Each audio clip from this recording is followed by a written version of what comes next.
In terms of how to, okay, so I suppose what I've given you is I've tried to give you an understanding for why chastity is good.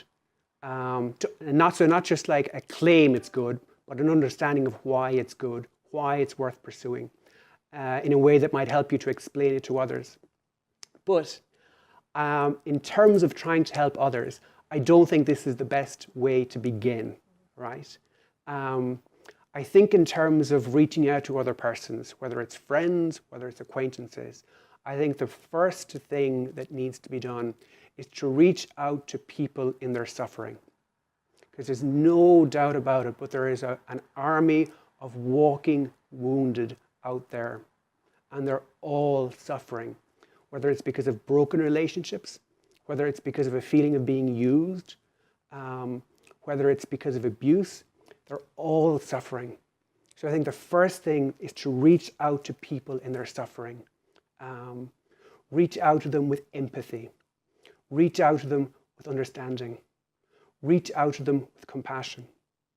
And that can mean reach out to them and recognize the wrongs that have been inflicted on them, even where other people don't recognize them as wrongs, where other people are telling them they need to get over themselves and just get on with the program.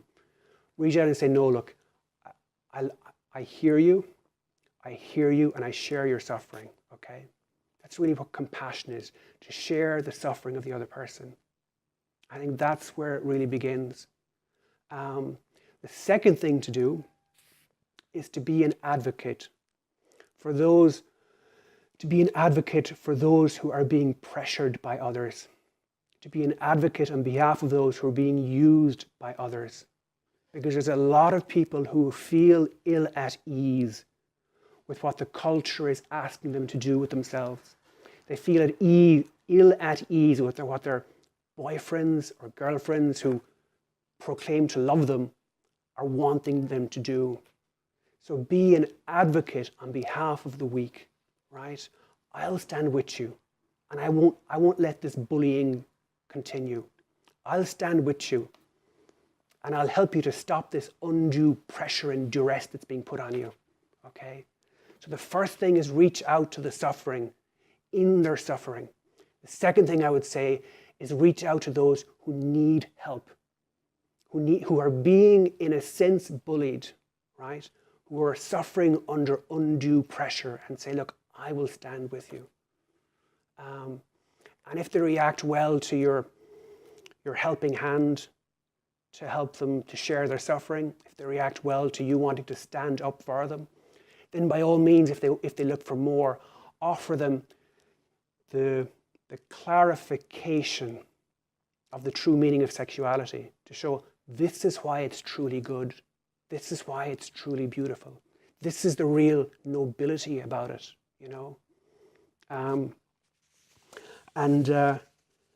at that point, when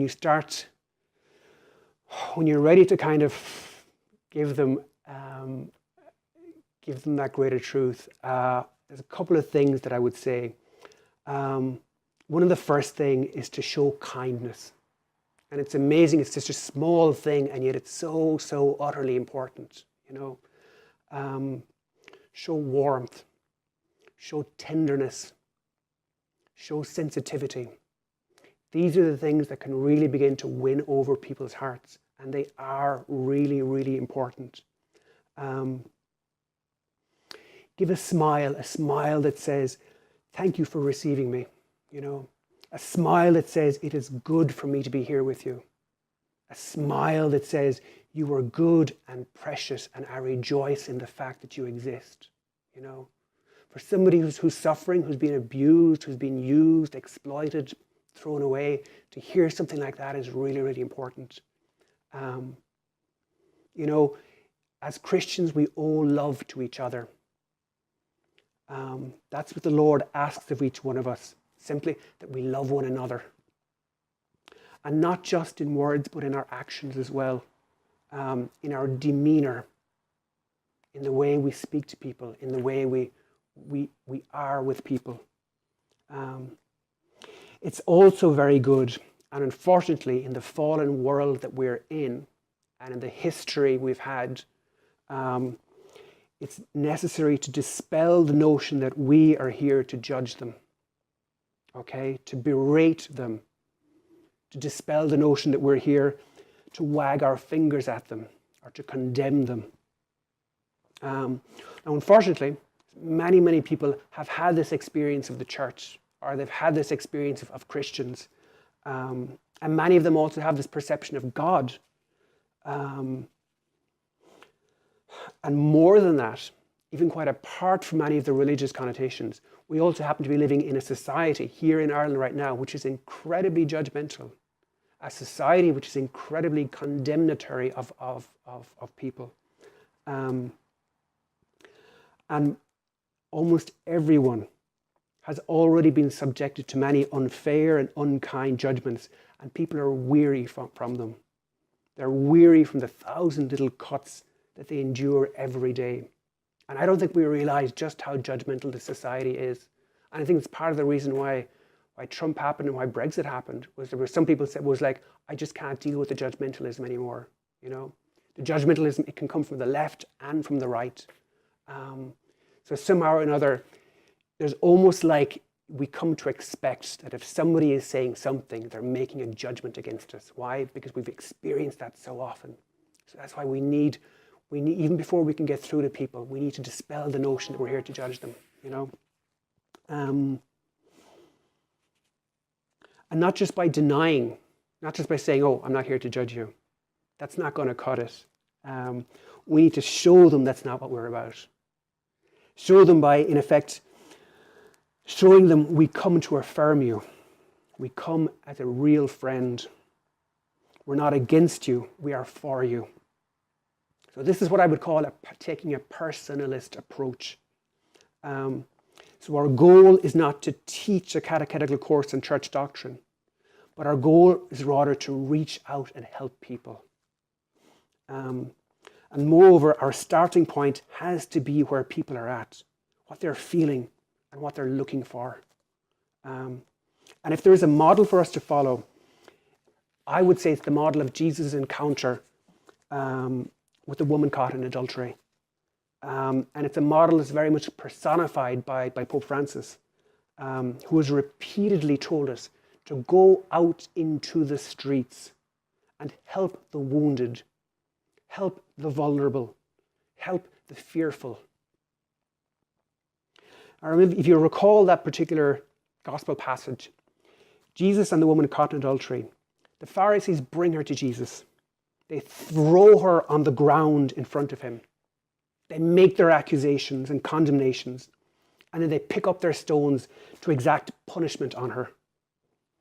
But Jesus does not go along with them. He does not join in the baying for blood. He does not join the mob. He communicates with them, but he does so by writing on the ground. Now, what he wrote, we don't know, but one by one, they dropped their stones and they walked away. Now, that was the gospel scene, the gospel passage. Where does that scene exist today? Where is that scene replicated today? So I would say that today, young men and women are also subjected to the judgments, the taunts, the undue pressures, the put-downs, and the bullying of a mob. But today, the voices of the mob are telling them to be sexually expressive, to be sexually available, to be sexually enticing, to be sexually aggressive. That's what the mob is telling them. And the really ironic thing then is that afterwards, when people do participate and follow what the mob is saying, and they become sexually aggressive, the really ironic thing then is that afterwards, the crowd turns around and judges them again. And this time the crowd's like, wow, you're a slut, you're a whore, you know? So whatever you do, the mob is going to judge you. You know, and now you're to be discarded and thrown aside. Or, if the person decides, I'm not going to follow what the mob is saying, I'm not going to go down that route of promiscuity. Well, then the mob will say, oh, now they put you down for being uptight, for being frigid, for being a goody two-shoes. So either way, the mob is going to condemn you, So every single person that we meet, I'd say every single person we meet carries their own wound. So that when we try to speak to them, we should try to show them a better way. So for those who have participated in the culture, they've participated in the culture of easy sex, and now they feel some uneasiness or regret, or they have some inchoate sense of having been used and manipulated, or maybe having felt betrayed. We try to give voice to the unease of their conscience.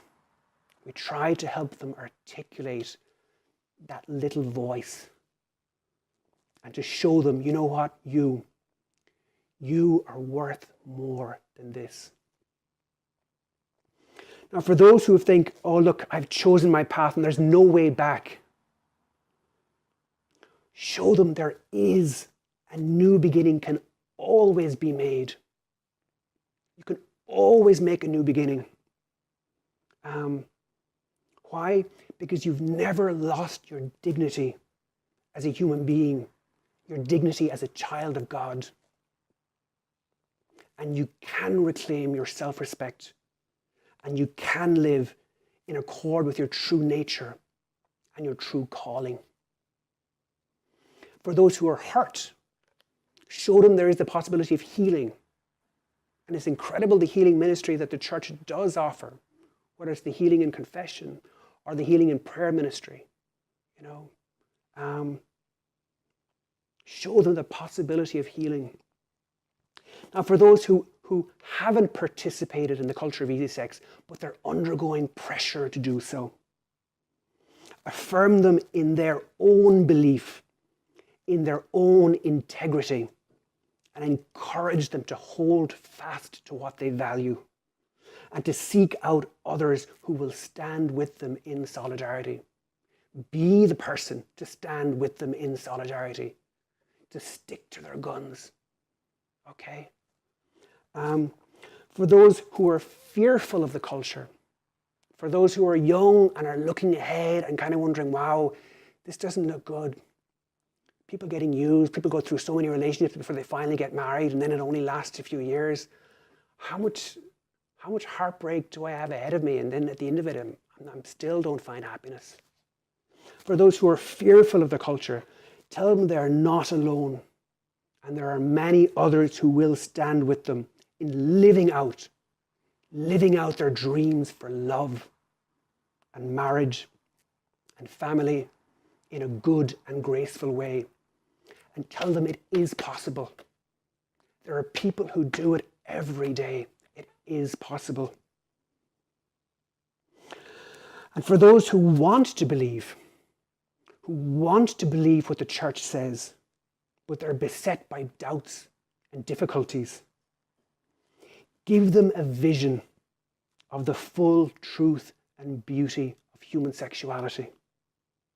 That it's not something dirty or base or something that should be hidden or something that is virtually impossible, but show them it's rather something with grandeur and beauty that should be held in awe and lived out with grace and joy. That's what I hope we try to do. Thank you.